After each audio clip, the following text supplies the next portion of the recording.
In the quiet town of Ravenswood, nestled deep in the English countryside, there stood an old, crumbling mansion known as Ashbury Manor.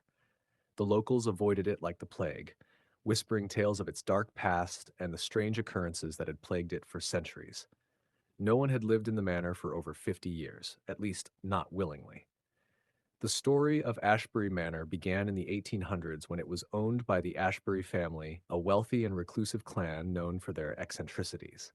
The most notable of them was Henry Ashbury, the last heir of the family, who was said to have been driven mad by his obsession with the occult.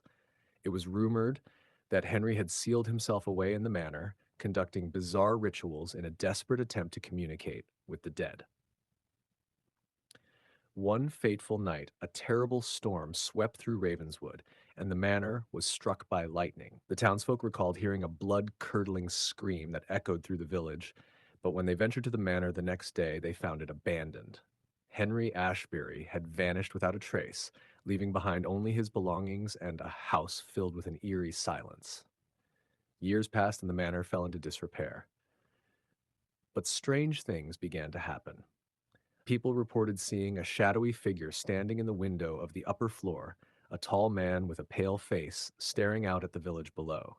The figure appeared only at night and always in the same window. Um, those brave enough to approach the house spoke of feeling an overwhelming sense of dread, as if they were being watched. The townsfolk came to believe that the figure was the ghost of Henry Ashbury, trapped in the manor by the dark forces he had summoned. The window where the figure appeared became known as the Watcher's Window, and it was said that anyone who stared into it for too long would be cursed with madness, just like Henry.